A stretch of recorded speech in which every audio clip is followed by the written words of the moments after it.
y a todas, ¿qué tal? ¿Cómo estáis? Bienvenidos, bienvenidas al canal El Azote. Si bien ayer os puse un documental que hablaba sobre las cloacas de interior, y si bien os puse en un comentario en uno de mis vídeos que estaba comprometido con destapar todo esto que estaba pasando entre las cloacas, el periodismo e incluso la Judicatura General del Estado o los tribunales españoles, pues he encontrado un documental que consta de dos partes. Hoy os voy a poner solo la primera parte, que habla sobre las cloacas del periodismo. Como ya os he dicho muchas otras veces, no puede haber un gobierno corrupto si no hay también una prensa corrupta que avale sus corrupciones. Así que por eso os voy a poner estos documentales para que vosotros mismos podáis ejercer vuestro derecho a la libertad de pensamiento y podáis, por vosotros mismos, entender qué es lo que sucede en este país. Así que sin más dilación, os pongo el vídeo. Muchas gracias a todos y a todas por ver mis vídeos, suscribiros al canal si queréis, le deis like y si os suscribís al canal, por favor, dadle a la campanita para que os lleguen todas las notificaciones. Muchas gracias a todos y a todas. Hasta la próxima.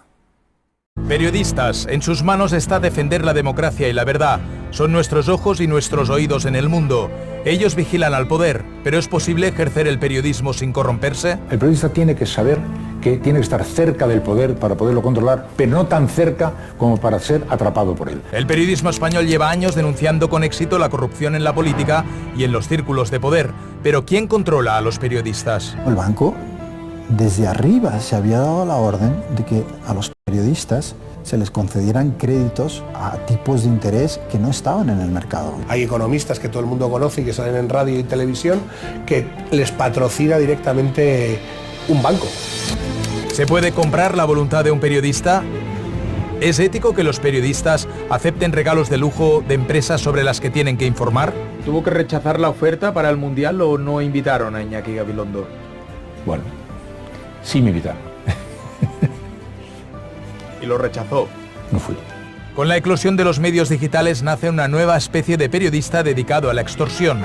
Con una audiencia insuficiente para su sostenibilidad económica, algunos de estos medios se dedican a chantajear con información, falsa en la mayoría de los casos. Me dice que tiene una recopilación de informaciones contra el Consejo con las que va a hacer muchísimo daño y que a cambio de no publicarlas tenemos que pagar 300.000 euros. El tándem formado por el excomisario Villarejo y el exministro de Interior Fernández Díaz sacan lo peor y lo mejor del periodismo. Yo, siendo director del Mundo, a mí se me ofrece 2 veces un informe falso sobre la financiación de Podemos. ¿Qué ocurre? Que al día siguiente de rechazarlo sale publicado en otros 2 medios. ¿Hay miedo hacia Villarejo aún? Muchísimo. ¿Por qué? ¿Por qué hay miedo? Pues porque es gente muy mala. ¿Y la parte peor incluye grabaciones? No, aparte de peor, incluye que te maten. ¿Existen las presiones del poder económico? ¿Hasta qué punto los anunciantes pueden condicionar lo que escriben o dicen los periodistas? Yo viví presiones de grandes empresas que sí que se creían, en cierto modo, con la potestad de decidir sobre qué se publicaba o no se publicaba porque eran grandes anunciantes, ¿no? Este es el mejor momento para hacer periodismo y el peor momento para vivir del periodismo. Y ahí está la clave.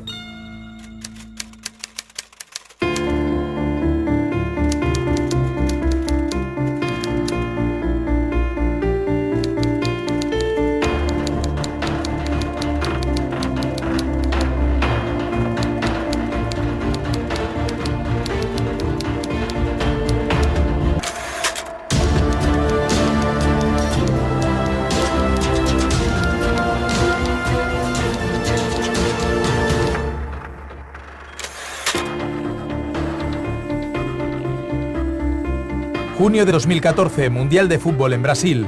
España está paralizada. La Roja defiende su título. Decenas de españoles pagan de su bolsillo el billete y el hotel para ver en directo a la selección. Entre la hinchada se encuentran algunos privilegiados que actúan como si fueran un aficionado más, pero no lo son. Son periodistas que viajan con todos los gastos pagados por varias empresas del IBEX, pero que no están allí para informar del trascendental partido, sino simplemente para disfrutar del evento gratis total. Que una empresa promocione un determinado producto facilitando su cobertura mediática con acciones asociadas a ese producto entra dentro de lo razonable. Pero desde hace años muchos periodistas aceptan de grandes empresas regalos espléndidos que nada tienen que ver con la promoción de ningún producto. viajes únicos, complementos de lujo, pases exclusivos a conciertos y a carreras deportivas. A mí una de las cosas que más me llama la atención es que no estamos hablando de periodistas en precario que cobran 800 euros y a lo mejor no se pueden pagar el viaje a la Eurocopa y quieren cubrirlo informativamente, que eso también está prohibido en países como Estados Unidos. No, estamos hablando de periodistas que ganan mucho dinero, que tienen una posición de privilegio, que no van a pasar ninguna dificultad y que se podrían pagar el viaje perfectamente. El viaje de María Escario al Mundial de 2014 levanta ampollas porque con su actuación los periodistas contravienen una norma interna de Televisión Española que especifica que no se pueden aceptar regalos de cuantía superior a 100 euros. María Escario no fue a informar del Mundial, fue solo a disfrutar de los partidos de La Roja, como una aficionada más, pero gratis. ¿Con qué independencia vas a informar tú después de una gran compañía con la que has estado compartiendo viaje gratis total con sus directivos, jamón de pata negra, entradas gratis, hotel de 5 estrellas y al día siguiente imaginemos que se descubre un caso de corrupción en esa empresa? ¿Va ese periodista a desvelarlo? ¿Va a informar sobre ello? ¿Tuvo que rechazar la oferta para el Mundial o no invitaron a Iñaki Gabilondo? Bueno, sí me invitaron. ¿Y lo rechazó? No fui. ¿Se enfadaron? ¿Se molestaron? No, pero es que esto no suele ser así. O sea, los que hemos trabajado en grandes organizaciones, hemos tenido una notoriedad, nos ha ido especialmente bien, hemos tenido otra capacidad de maniobra. Nos han querido seducir más que otra cosa, ¿no? Y eso, hombre, si no eres un niño pequeño, lo notas, ¿no? Es difícil saber cuánto pueden condicionar la independencia de un periodista esos regalos de lujo, pero solo aceptarlos genera como mínimo la duda. El Código Deontológico de la Federación de Asociaciones de Periodistas de España lo deja muy claro en su artículo 7. El periodista no debe aceptar retribuciones o gratificaciones por promover, orientar o influir sobre informaciones que publique. Pero ni la por entonces presidenta de la Asociación de Periodistas de Madrid, Carmen del Riego, tiene reparo en aceptar el mismo regalo que sus otros compañeros. En el caso de los viajes, a mí me parece que está mal. En el caso de los claros obsequios que tienen por intención pues seducirte o halagarte, deberíamos ser más estrictos. Creo que a lo largo de los años ha habido demasiada manga ancha, bastante permisividad en estas cosas y coqueteos demasiado familiarizados entre periodistas, políticos, empresas, etcétera, ¿no? Y eso, de verdad, está muy mal. Lo que no es tan normal es que nosotros los periodistas estemos acostumbrados a lidiar con ese tipo de regalos y olvidar que nuestro trabajo es supervisar y hacer las preguntas incómodas. Pocas preguntas se hacen los periodistas económicos antes de junio de 2016, antes de que caiga el Banco Popular. Aunque algunos alertan de la debilidad del banco, la mayoría asegura que el Popular es uno de los más sólidos de Europa y recomiendan sus depósitos por su elevada rentabilidad. El Banco Popular es curioso porque un exconsejero, ¿no?, de ese banco me contó cómo el banco desde arriba se había dado la orden de que a los periodistas se les concedieran créditos a tipos de interés que no estaban en el mercado. O sea, si el tipo de interés en el mercado estaba al 2, pues se lo vamos a dar al 0,5. Claro, una vez les habían hecho el favor, a cambio, ¿qué esperaban? Recibir información amable sobre sus operaciones, sobre su situación y demás.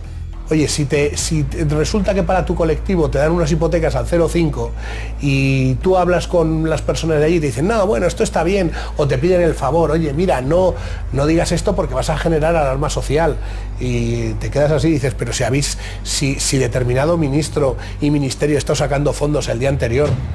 Y lo increíble es que ese banco, que durante décadas mantuvo la reputación de ser el más sólido de la prensa de la banca en España, terminará yéndose a pique. Y uno se pregunta, oye, a lo mejor si los periodistas hubieran estado alertando sobre las cuentas de ese banco antes, en vez de recibiendo créditos a tipo 0,5, nos habríamos ahorrado muchas desgracias para pequeños ahorradores, para gente que eran accionistas. Es decir, por eso es tan importante que los medios de comunicación sean independientes. Hay economistas que todo el mundo conoce y que salen en radio y televisión que les patrocina directamente un banco. Entonces, evidentemente no van a hablar mal de ese banco. te hacen regalos, te regalan gemelos, te regalan bombones, te regalan de toda serie de cosas. Es un detalle, porque es un detalle, pero bueno, es una lluvia fina de cosas que al final, bueno, pues está ahí, va surgiendo. ¿Estos gemelos que llevas forman parte de esta lluvia fina? Sí. Y entonces, ¿estos gemelos significan que te vendiste? No, a ver, una cosa es que te regalan unos gemelos, porque bueno, les puede es un detalle que ellos dan, pues como si te dan un paraguas o si te dan un bolígrafo, ¿verdad? Si subimos de nivel y vemos los regalos que se proponen a directores de periódicos, la cosa cambia. Viajes de lujo a medida, experiencias exclusivas, solo por ser el responsable de un periódico. Me ofrecieron nada más llegar a la dirección del periódico a ver un concierto de Sting en privado, o para un selectísimo grupo de personas. Me dijeron que vendrían a buscarme, un chofer, que viajaría a la Costa Brava, por supuesto el vuelo era en primera clase, hotel 6 estrellas, todo lujosísimo. Claro, yo llevaba una semana solo en la dirección del periódico. Cuando lo vi, recuerdo sonrojarme físicamente, decir, pero si este es un banco del que informamos todos los días en el periódico, ¿cómo puede pensar que yo, como director del periódico, vaya a aceptar un viaje así? Y ahí es donde se produce esa anécdota en la cual me dicen, ¿quieres ver la lista de los que aceptaron el viaje el año anterior? Y ahí empiezo a ver pues, a directores de periódico, a directivos de medios, a prácticamente todos, porque no lo ven mal. Hay una forma directa. Te toco la puerta, buenos días, ¿te apetece una comida maravillosa con una gente importantísima, puerta cerrada solo para ti y para un par de periodistas más de confianza? ¿Me apetece? Es una forma directa. También está la forma indirecta, que es decir, oye, me dejo todos los años 500.000 euros en publicidad en tu periódico. No te va a aportar mal conmigo porque de esos 500.000 euros comen tus periodistas. Y si yo retiro esa publicidad, tú vas a tener problemas. ¿Y dónde está la línea de me ayudan, financian, me comprometen o me convierten en uno de los suyos? Pues esto es una gama muy sutil. Si tú mañana vayas a abrir un periódico económico y de repente los 5 bancos principales muy gustosamente te subvencionan con un dinero para ayudarte a empezar, pues es interesante saber cómo vas a gestionar tú ahora la relación con ellos que te han ayudado a empezar. La publicidad es un arma poderosa de presión sobre los medios. Los anunciantes suponen un porcentaje muy alto de los ingresos de un periódico. Durante la etapa de David Jiménez como director del Mundo, sufre en sus carnes las presiones de César Alierta, el todopoderoso presidente ejecutivo de Telefónica y uno de los grandes anunciantes de España. Tú vete a las hemerotecas y busca noticias negativas sobre César Alierta durante su presidencia. A ver qué encuentras. No vas a encontrar nada, solo lo que se publicó en El Mundo. Ese era el grado de control que tenía sobre los medios de comunicación. ¿Y por qué era tan grande también esa influencia? Porque como era el colocador de los exministros y de los poderosos en la empresa, los que todavía estaban en el poder decían, oye, si algún día dejo mi actual trabajo, me puede caer un sueldo de 6 o 7 ceros en esa empresa. Los departamentos de prensa son los que te llaman y te dicen, oye, no digas esto o no digas lo otro, hemos oído que vas a hablar de determinado tipo de hipotecas y no queremos. Entonces en un principio lo hacen de una manera muy velada, simplemente te dicen, oye, por favor, te lo piden por favor, luego ya pasan al siguiente grado, que es vamos a quitar la publicidad del programa. Y el siguiente grado es, no solo es que vamos a quitar la publicidad del programa, es que vamos a hablar con donde metemos otros programas o otros medios de comunicación, cadenas donde metemos publicidad y vamos a vetarte. Pero más allá del poder que ejercen los anunciantes, hay una cloaca de la prensa de la que hasta ahora nadie nos había hablado. Ha sido David Jiménez en su libro El Director quien lo ha nombrado por primera vez. Son los llamados acuerdos. Pactos secretos entre los periódicos y las grandes empresas. Mayor inversión publicitaria a cambio de influencia en la línea editorial. Yo no lo había oído nunca, pero cuando llego y se habla, y de hecho en el libro cuento una reunión en la que estamos con el presidente del BVA, Francisco González, donde se le pide que a ver si puede arreglarnos el presupuesto porque el año no está yendo como debería. Y ahí se habla de los acuerdos, ¿no? ¿Podemos aportar algo más a los acuerdos? Es una frase que ya está en ese mundo y que es curioso que haya tardado tanto tiempo en salir a la luz, porque hasta que no ha salido en mi libro nadie había hablado tan abiertamente de los acuerdos, cuando es una cosa que todos los periodistas de nivel alto, ¿no?, directivo o empresarios del IBEX conocen perfectamente. Eso es lo que más me ha interesado de todo el libro. La parte a la que él se refiere como un sistema armado, estructurado, etcétera, esa es la que yo nunca la había interpretado así. No dudo que lo sea, porque lo dice, pero yo nunca lo he interpretado así. En el libro se habla de César Alierta y de cómo se intenta parar una información en la que Alierta está implicado como socio en un hotel con Rodrigo Rato, y ahí ¿qué se produce?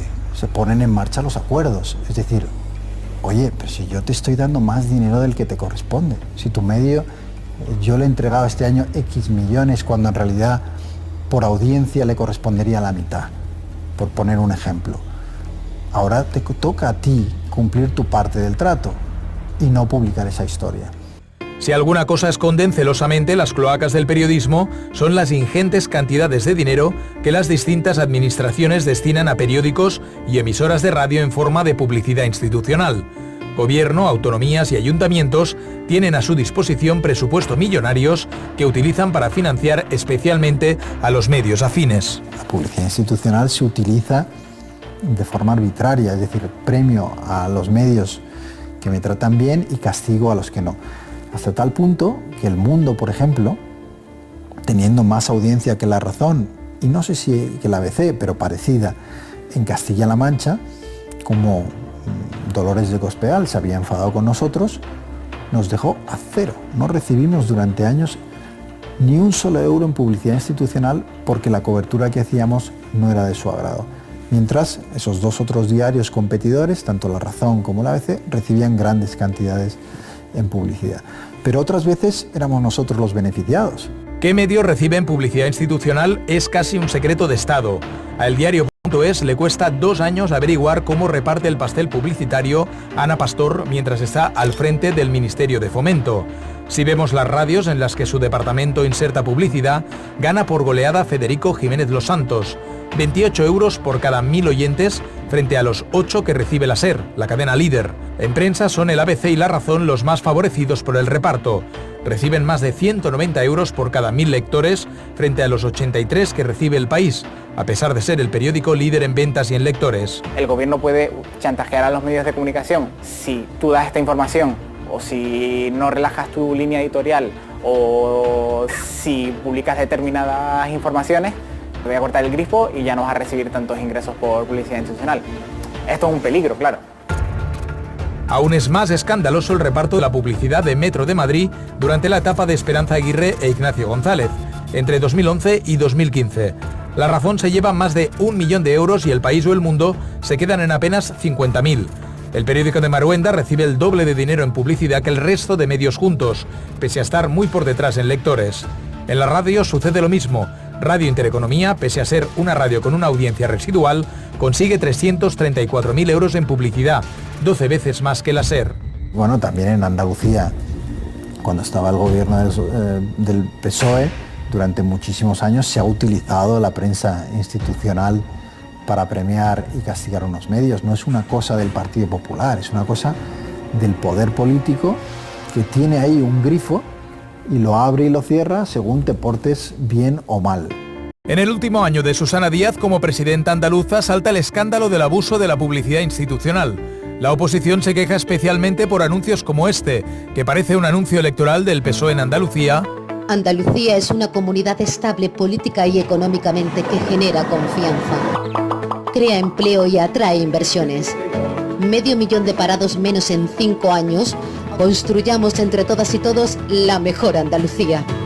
Pero que al final lleva el logotipo y por tanto lo paga la Junta de Andalucía. En los 40 años de dominio absoluto del PSOE en Andalucía, los medios más perjudicados por el reparto de la publicidad institucional son los conservadores. Es el caso de ABC, que se quejaba durante la presidencia de José Antonio Griñán de no recibir ni un euro en publicidad de determinadas consejerías, pese a ser el periódico líder en Andalucía. Con la nueva ley de transparencia debería ser más claro qué medios reciben más dinero, pero sigue siendo una misión casi imposible saberlo. Que el portal de transparencia puede servir para saber a dónde va el dinero. El problema es que es un gran bosque donde está toda la información y tú quieres un árbol en concreto o alguno, en este caso, a dónde va la publicidad institucional. La última vez que nosotros pedimos la relación de publicidad institucional desglosada, hubo contestación, porque siempre hay contestación, eso es verdad, pero en esa contestación nos remitían a la empresa que había ganado por concurso el plan de medios. Y como es una empresa privada, no se desglosa. Esa publicidad institucional no tiene ninguna relación con la audiencia o el prestigio de los medios. Tiene que ver con la utilización manipulada del dinero público para ganarse a unos medios de comunicación y perjudicar a otros. Y esto lleva sucediendo muchísimo tiempo y hace falta una ley y unas normas claras para que ese reparto sea justo. Además de utilizar la publicidad institucional, los políticos disponen de muchas otras maneras de someter a los periodistas hasta límites insospechados. La política no debe controlar la información y debe permitir que los periodistas ejerzan su profesión con libertad e independencia. Esta es la teoría, pero ¿qué sucede en la práctica? Los políticos te llaman directamente, desde Moncloa, te llaman directamente y te dicen, oye, ¿me puedes tratar bien esta información?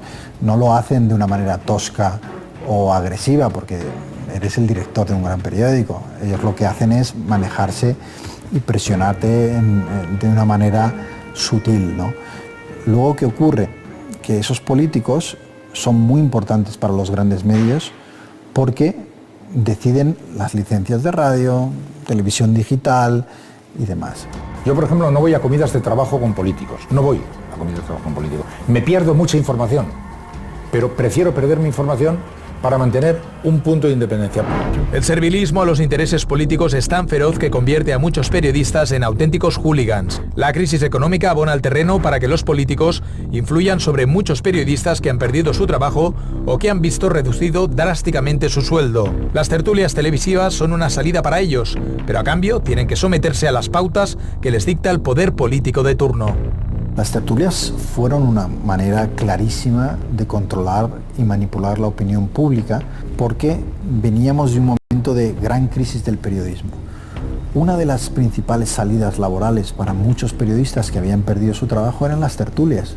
Entonces, desde el gobierno, lo que se hacía era premiar, colocando a periodistas en tertulias que a cambio tenían que repetir las consignas que en algunos casos, burdos y surrealistas, recibían mensajes desde Moncloa diciendo, oye, lo que nos interesa que salga en la tertulia es este tema.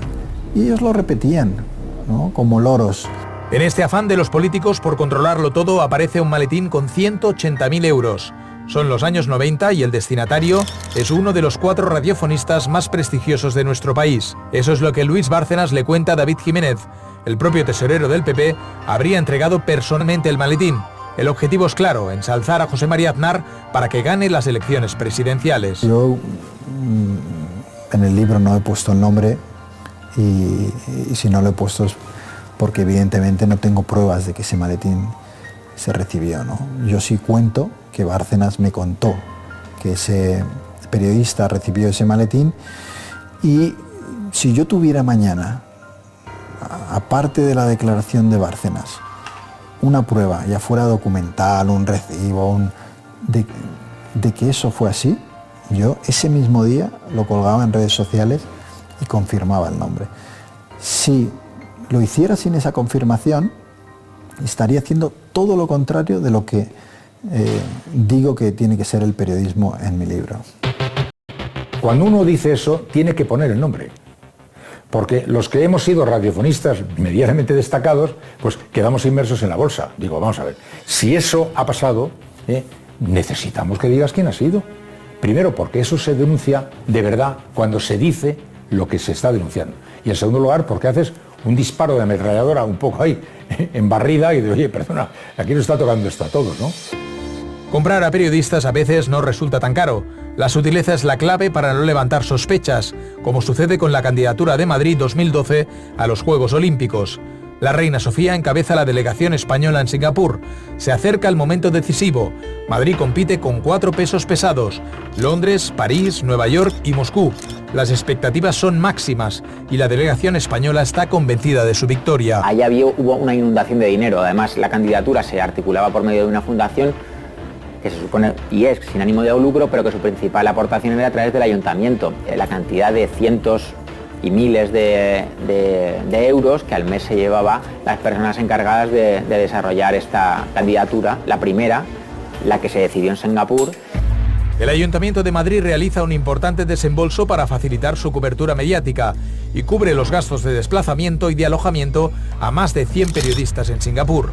Lo llamativo es que costea íntegramente hoteles de 5 estrellas y agasaja a toda la comitiva con regalos de lujo. Claro, uno pensaría, oye, los medios que crean que eso es una cobertura interesante, que se paguen el vuelo, ¿no?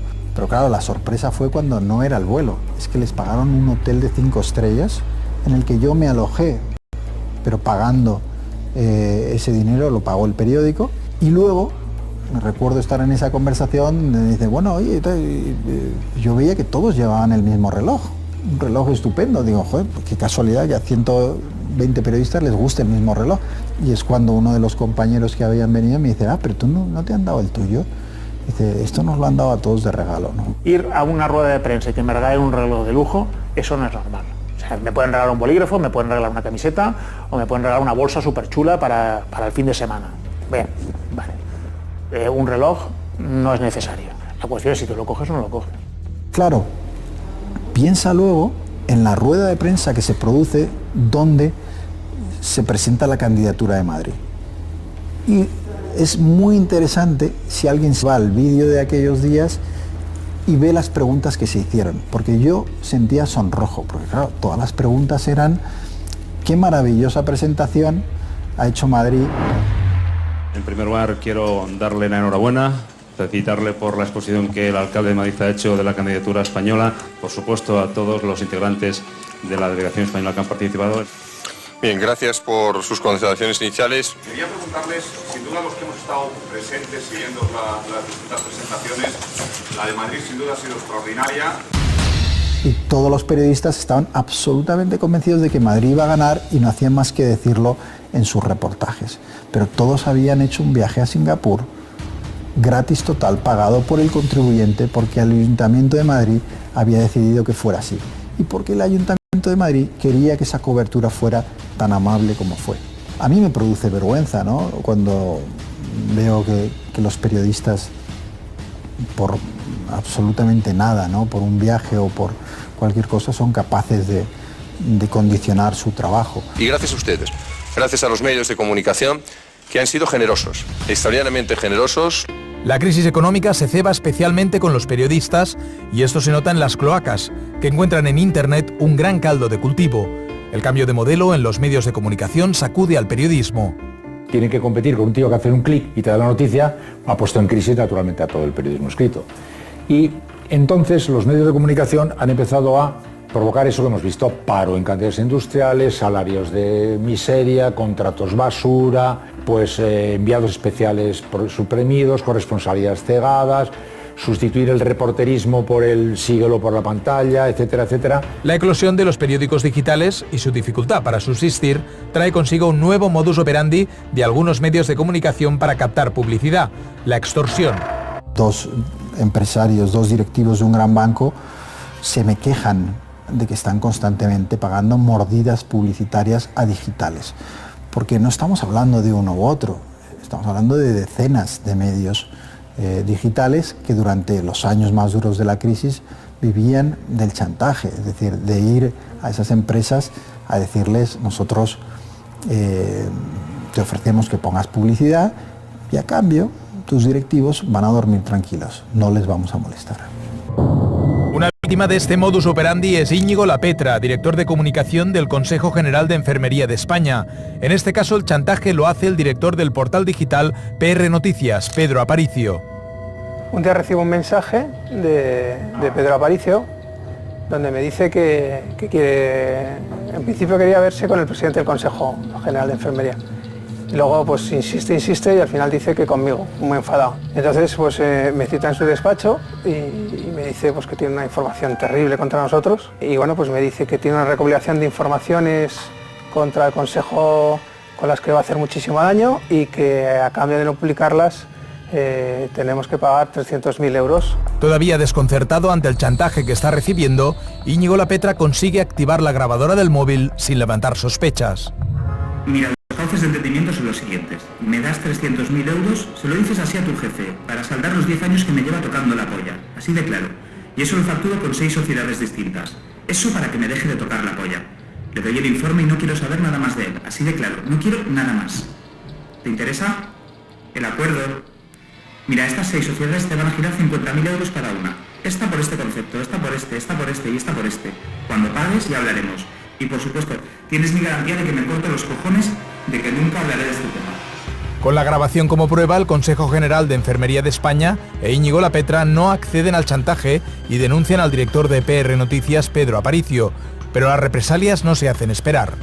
Entonces, bueno, pues lo que hacía en sus editoriales es que dejaba siempre unas líneas que pues los llamaba la maldad del día y bueno, pues hablaba, se inventó un personaje que era mi portera Lapetra, claramente cualquiera que nos conociese sabía que era yo, y bueno, pues escribía todo tipo de insultos y de menoscabos hacia mí, ¿no? Como que pues decía que yo comía carne en barra, o que la portera Lapetra comía carne en barra, que no conocía el ADN, o que mis hijos no conocían su ADN, que no sabía quién era el padre de mis hijos.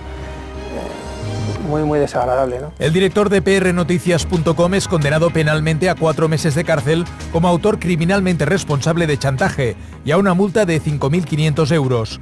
Por los posteriores y reiterados insultos, es condenado a indemnizar a Íñigo Lapetra con 10.000 euros más por menoscabar su honor. Yo tengo un amigo que tenía un digital, ¿no? Y me contó una vez una cosa curiosa, ¿no?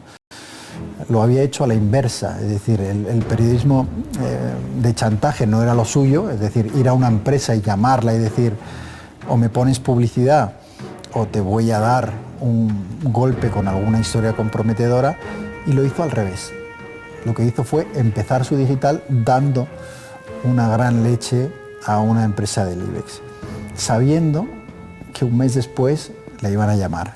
Y efectivamente, llamó una persona de esa empresa y dijo: se nos ha abierto una pequeña partida en el presupuesto y nos gustaría aportar publicidad. Le dieron una cantidad, yo creo recordar si fueron 60.000 euros, una cosa así, que para una gran empresa no es absolutamente nada. Es muy poco dinero para ellos, pero para un medio pequeño digital es mucho dinero. Y a partir de ahí se ha llegado a un pacto no escrito por el cual ese medio ya no va a publicar nada negativo. Si hay una cloaca que lleva años contaminando con su hedor aparte de la profesión periodística, es la del Ministerio del Interior bajo el mandato de Jorge Fernández Díaz y durante la presidencia de Mariano Rajoy. Durante esos años, la llamada Policía Patriótica elabora contra rivales políticos informes falsos y verdades a medias que son filtrados a una selección de periodistas que no dudan en publicarlos sin ni siquiera contrastarlos. Ese personaje, cuando yo lo conozco por primera vez, me dice esa frase lapidaria, ¿no? De no son tiempos para la neutralidad, y me pide que ponga el periódico en favor de los intereses electorales de su partido. Es una persona que durante años estuvo manejando la información del Ministerio y de la Policía, las investigaciones, de forma partidista para perjudicar a los rivales políticos. El nexo de unión entre el Ministerio de Interior y los periodistas es el excomisario José Manuel Villarejo. Oculto tras su boina y su cartera, desde hace años acumula más de 400 dosieres con información confidencial muy comprometedora de políticos y empresarios que sigue distribuyendo a periodistas afines a cuentagotas y siempre en el momento más letal. A pesar de que ahora está en prisión, el excomisario sigue teniendo aterrorizados a muchos, también a periodistas. Yo estoy convencido de que en este país hay muchos periodistas grabados por Villarejo y que algunos de esos periodistas siguen, en cierto modo, al servicio de Villarejo porque están grabados, porque temen que pueda aparecer una grabación que les comprometa. Es decir, una vez tú sabes que Villarejo te ha grabado, si tú has dicho o hecho algo que no deberías, estás pillado, ¿no? Yo en el libro los llamo sus chicos, ¿no? Ese grupo de periodistas que en cierto modo están vinculados a él y que están encadenados a Villarejo. Patricia López, periodista de Público, ha sido de las pocas capaces de desafiar a Villarejo y abrir la cloaca de Interior. Y lo está pagando muy caro. Sufre amenazas de muerte y la aíslan profesionalmente. Pasa de ser colaborador habitual de tertulias a casi desaparecer de la pantalla. ¿Hay miedo a hacer Villarejo aún? Muchísimo. Desde la prensa, ¿eh? Sí. Y me irá a fumar un cigarro. ¿Por qué? ¿Por qué hay miedo? Pues porque es gente muy mala. Es gente muy mala y que sí. Vamos, digamos que esta es la cara de guante blanco, pero que tiene también la parte peor. ¿Y la parte peor incluye grabaciones? No, la parte peor incluye que te maten. O sea, lo de las grabaciones es lo de menos. O sea, aquí te han amenazado. ¿Te ha amenazado directamente Villarejo? No, Villarejo no. Me ha amenazado un abogado de la mafia rusa, me ha amenazado el jefe de gabinete del número 2 de la policía, me ha contado ahí algunas cosas, me han explicado algunas cosas, cómo se hacen algunos emisarios y cosas que me podrían pasar, ¿sabes? Y nada, y me han llegado a decir, oye, pues qué suerte tienes, que como no tienes coche, ¿no? Ya, qué bien. Pues me quedo mucho más tranquila, sí. No ocurre lo mismo con periodistas como Eduardo Inda, que curiosamente multiplica su presencia en televisión. Es sin duda uno de los elegidos de Villarejo para intoxicar a la opinión pública con informaciones de dudosa credibilidad. Otro de los elegidos por el excomisario es Alfonso Rojo, de Periodista Digital. Alfonso Rojo es compañero, según dice Alfonso Rojo, es compañero de pupitre del comisario Villarejo. No sé en dónde, porque no queda muy claro en qué colegio coincidieron o en qué instituto, pero sí, se llevan muy bien desde tiempos inmemoriales. Por amistad o por negocios, según Patricia López, el periodista Alfonso Rojo firma un contrato con Villarejo para escribir al dictado de los intereses de un cliente suyo, una gran petrolera con negocios importantes en Guinea Ecuatorial. Se encuentra un contrato por el que el comisario Villarejo le pagaría a Alfonso Rojo 3.000 euros al mes más X cuestiones en especie por publicar sobre Guinea Ecuatorial, evidentemente lo que al comisario Villarejo le apetezca que se publique de Guinea Ecuatorial según el criterio de sus clientes, que en este caso era la rama de Teodorín Obiano. O sea, en este caso sí que hay un contrato en el que hay un periodista que se llama Alfonso Rojo que decides dejarse comprar. ¿Esto es así? Sí, es que a mí me sorprende que lo digas así, pero sí.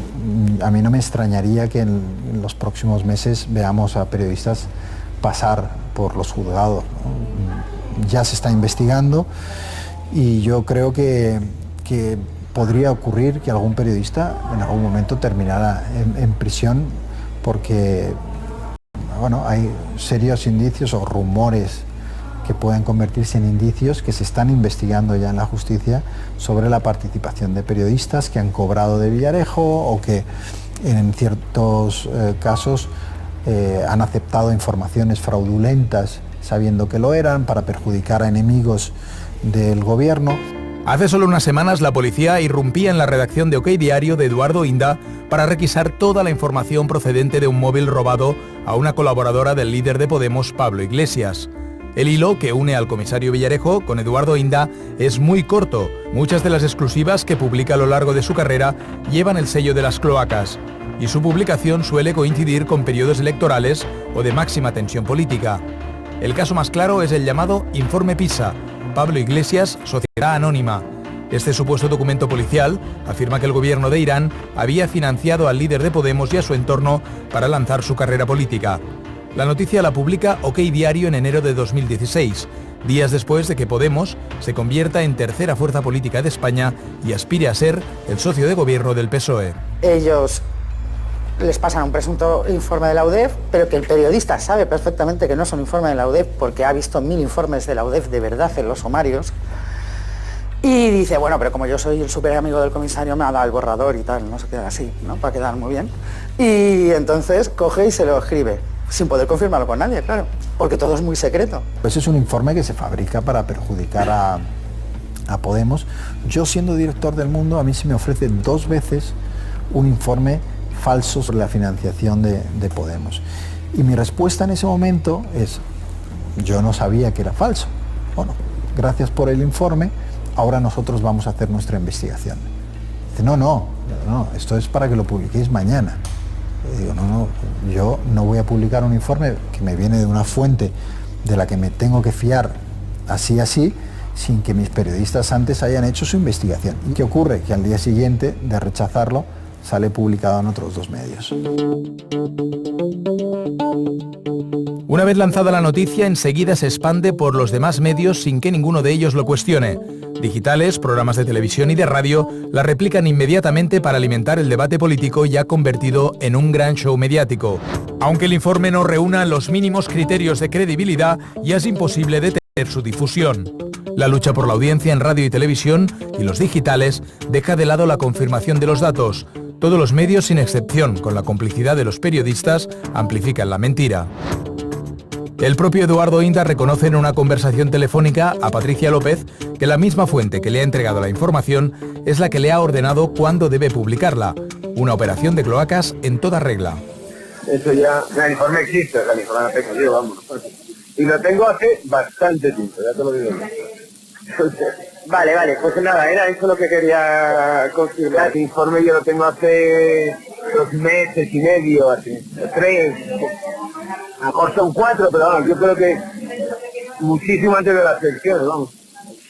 Vale, a mí mis fuentes me piden, oye, por favor, no lo publique, cuando me dicen publicarlo, pues lo publico, ¿no? El caso ya tiene cobertura mediática, ahora falta darle un barniz jurídico. Es el secretario del sindicato Manos Limpias, Miguel Bernard, quien lleva el caso a los tribunales y acusa a Iglesias de organización criminal, asociación ilícita y 8 delitos más. Entonces llega una organización, en este caso por ejemplo eran Manos Limpias o Ausban, pero el propio comisario Villarejo tenía sus propias asociaciones de acusación popular, que era Transparencia y Justicia, que estuvieron personados en el caso de Esperanza Aguirre o en el caso de Pepe Blanco, o sea que vamos, el mismo si no había, ya lo hacía él. La querella acaba archivada y Miguel Bernard ingresa en prisión poco después por un presunto delito de extorsión por el que la Fiscalía le pide 25 años. Pero eso ya importa poco, la rueda sigue generando titulares. En mayo de 2016, en las vísperas de unas nuevas elecciones generales, OK Diario publica otro supuesto escándalo, que el gobierno de Maduro paga $272.000 a Iglesias en el paraíso fiscal de Granadinas en 2014. Un burdo montaje con un documento pegado de YouTube, pero que arrastra de nuevo a Podemos a las portadas. Había un concepto que era poliasni, que traducidos son los tontos, los tontos útiles. Los tontos útiles. Entonces eran gente que les utilizaban sin saber que les utilizaban.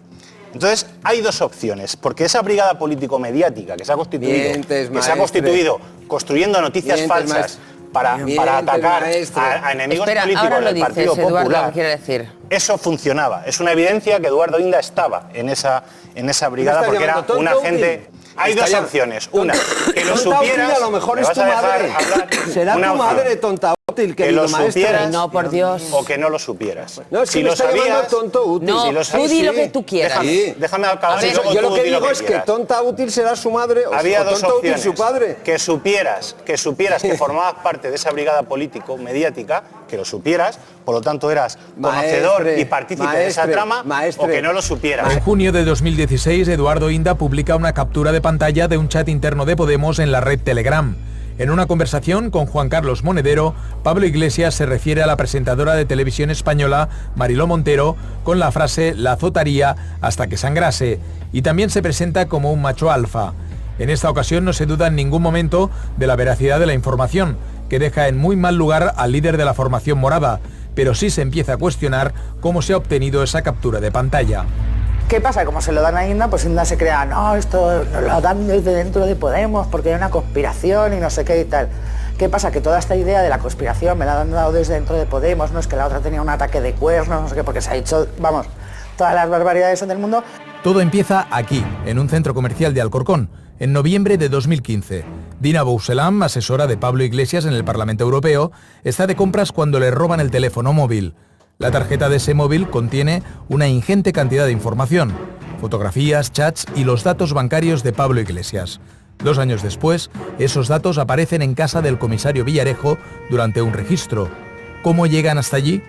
La tarjeta, que aún no se sabe quién la roba, es ofrecida a la revista Interview.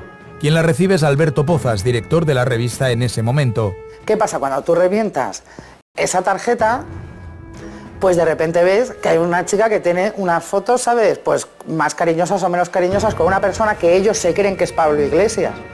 Y entonces dicen, ¿esto a quién se lo damos? Pues a Interview. Interview decide no publicar el contenido de esa tarjeta y Antonio Asensio, presidente del grupo que editaba Interview, se la entrega a Pablo Iglesias. Paralelamente, Alberto Pozas, el director de la revista, le entrega el contenido de la tarjeta al comisario Villarejo. A partir de ese momento se reparte el contenido en varias informaciones filtradas. Por un lado, se ofrece a Eduardo Inda las famosas capturas de pantalla de Mariló Montero y por otro los números de cuenta corriente de Pablo Iglesias que se encuentran en ese móvil y se usan para elaborar el falso expediente Pisa. De ahí a unos les dan las fotos de tal, a otros les dan las capturas de, ¿sabes?, de pantalla, pues eso tú luego lo vas distribuyendo. Ellos la utilizan para una cosa, pero no quiere decir que no la puedes utilizar para 5 más. Es como del cerdo hasta los andares, pues esto es igual. Es un poco así. Claro, ellos le sacan partido a todo. Los independentistas catalanes también están entre los objetivos a batir por la policía patriótica a las órdenes de Jorge Fernández Díaz. Y una vez más, periodistas y medios de comunicación son cómplices de las cloacas del Estado. Una grabación secreta, hecha en el mismísimo despacho del ministro, saca a la luz sus planes conspirativos. En ella se escucha como el ministro del Interior y el director de la Oficina Antifraude en Cataluña, Daniel de Alfonso, conspiran para desacreditar a políticos como el alcalde de Barcelona, Xavier Trias. No te digo, si no es algo que yo no tengo claro, no la tengo clara. Por lo tanto, te lo digo, ya me han dicho que Xavier Trias tiene una cuenta en el extranjero con alrededor de 12 millones de euros. Bueno, pues eso es lo que yo sé, pero yo no tengo ningún dato que me lo acredite. Eso es un comentario de café que me lo cuenta. Mañana hay que sacar en una ¿Y esta información que aquí te ha llegado, Xavier Trias puede saber algo de eso? Xavier Trias no sabe ni esto. Ni esto. Es que eso a Xavier Trias lo vamos a ver. Estamos hablando para él, ¿eh? Y si eso saliera, ¿tú qué opinas de eso? Yo, ministro, soy partidario de asestar el golpe cuando el golpe vaya a acabar con el animal. Durante la conversación se negocian qué medios de comunicación y qué periodistas pueden ser más útiles a la hora de publicar la información. Bueno, pero el ABC, yo creo que el ABC iba a ser leal. Oye, vais a tener la exclusiva, pero en su momento, a lo mejor dentro de 6 meses. Así que no me podemos entrar por ahí la pared. Espérate que la vas a tener tú. Todo el mundo no. Y a partir de ahí, pues el día de las grabaciones al ministro del Interior, yo era colaboradora habitual de otro programa de televisión y me dejaron de llamar. La presentadora puso en Twitter, oye, el César Bloques del César, estas exclusivas de Patricia, mañana te tenemos aquí en plato para entrevistarte, y la presentadora se debió quedar con las mismas ganas que yo de ser entrevistada. Y sin embargo, esos medios de comunicación llevaban a Eduardo Inda, ¿sabes? O a Riaztieta o a gente así, como los expertos en las grabaciones al ministro del Interior, que ellos ni habían publicado ni presuntamente habían tenido en sus manos. A lo mejor sí que tenían más información que yo. La justicia tendrá que decidir cuáles son sus responsabilidades, pero lo que sabemos a día de hoy es que con el dinero de todos los españoles se montó en el ministerio del señor Fernández Díaz una policía paralela para destruir o para perjudicar a los enemigos del gobierno y del Partido Popular. A mí me parece un escándalo mucho más grave comparativamente a un escándalo como el Watergate, que le costó la presidencia a Richard Nixon. Y aquí ha pasado unos días, se nos ha olvidado a todos, no tiene consecuencias, a otra cosa. Es decir, estamos hablando de uno de los grandes escándalos de la democracia. O sea, yo creo que ellos creen que todavía, que a mí estos 5 años hay algo que tengo que aguantar con una cantinela desesperante, no vas a poder, ellos son muchos, no vas a poder, ellos son todo, no vas a volver a trabajar en tu vida. Eso de mis compañeros, y es claro, no lo hacéis por eso, ¿no? O sea, casi, claro que no se puede. Entonces ellos siguen pensando que aunque Villarejo lleva 2 años en la cárcel, va a ganar. no se dan cuenta de que ya simplemente ya ha perdido, ya no vale. No va a estar nunca más en la policía, no le va a contratar ningún cliente. Chicos, no vais a tener ya más informe que os pase. ¿Queréis empezar a contar la historia bien? Hay gente que practica un periodismo maligno, un periodismo venenoso, un periodismo corrosivo que está haciendo verdaderamente pupa todos y cada uno de los días. Que el periodismo tiene muchísimos problemas, muchísimos defectos y que tendría que ser mirado con una mirada más severa, estoy completamente de acuerdo. Pero como digo, todos los casos no quiere llevar, a mi juicio, no me debe llevar al convencimiento de que estamos viendo en un auténtico lupanar, porque eso no es verdad. Porque hay mucha gente que está haciendo su trabajo lo mejor que puede, en circunstancias muy difíciles, eso sí que es cierto. Os ha dicho alguna vez, este es el mejor momento para hacer periodismo y el peor momento para vivir del periodismo. Y ahí está la clave.